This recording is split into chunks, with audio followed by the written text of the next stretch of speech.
on Morgan Healy here at Northshore Systems LLC in Andover, talking with Tim McGonigal about their Raising the Roof project. Tim, let me know a little bit about first why you are doing this.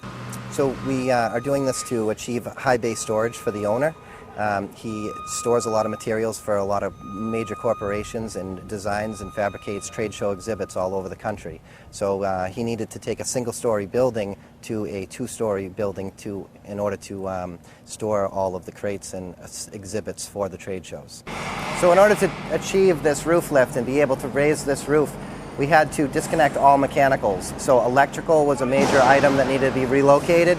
Gas was another major item. Fire protection, sprinklers was another major item. We had to completely disconnect them from the roof in order for this roof to be raised all at once and re-support those items so that they were not part of the existing roof structure itself in order to ensure that this roof could go up all at once. So here's the hydraulic sleeve that we used to raise the columns at each location. We have a primary and a secondary as a backup. Just in case one was to fail, we have the second in place for protection, and safety precautions are all taken in place. Each one of these lifts weighs about 50 pounds. Each one of these lifts approximately 20,000 tons at a time. All right, go ahead.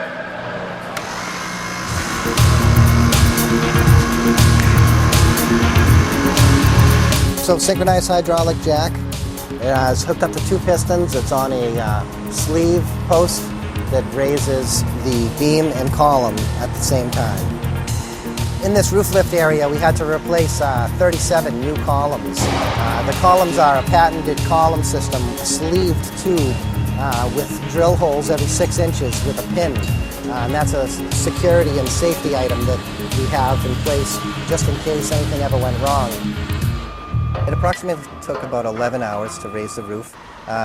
We have about 60,000 square feet, and we have a telescopic hydraulic jacks in there, and at every column line, and lifted the roof simultaneously.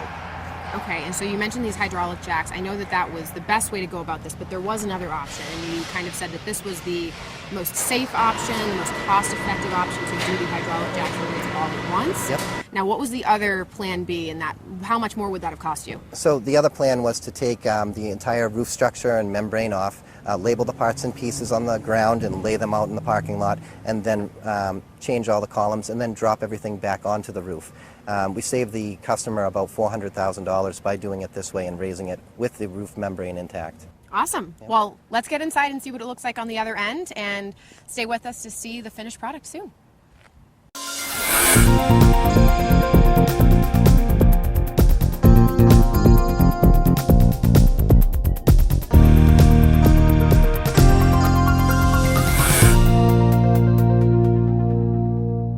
We are inside the roof lift area at Northshore Systems LLC, and Tim is kind of going to show us around this room and tell us a little bit about its history. First of all, what used to be in this room before all of this construction started taking place? So this old building was Pfizer's building originally, and the owner had bought it at auction, but this roof was only a single-story roof, and he wanted to get the high bay storage out of it. Originally, the town of Andover had never seen anything like this happen before, so this is the first time in Andover this has ever happened. The building officials as well were very impressed with the idea and wanted to see this in action and see this happen. So we were able to show them and perform and lift the roof to its final stage and height. Very cool. Yeah. Well, congratulations. Thank you very much. You did it. What safety precautions are in place? Talk a little bit about OSHA, the occupational safety, and kind of what went on here in this whole process. Sure. So what we had to do is we put in, changed every column to a telescopic column. It's actually a tube inside a tube. And as it lifts, we had to make sure that we put secondary pins in as well, and we have a primary and a secondary jack on each column. So just in case one would fail, there'd be a backup there as well. And those pins are the second safety precaution to that, to ensure that if anything ever happened, we had everything in place, that no one would get hurt and everything was safe. Very cool. That's a very important thing. Yes. Anything else you'd like to add about the details, perhaps the numbers and the space? What's happening with the rest of the building? Yep. So what we're doing on the exterior is we're adding a steel girth system and a metal panel system with blanket insulation, so that then creates a weather-tight enclosure for the owner. We were able to keep all life safety in place because the town of Andover wanted to make sure that we had full fire protection and smoke alarms active in the building at all times, regardless. This is a non-combustible building as far as the materials to build the structure, but they still wanted those safety precautions in place.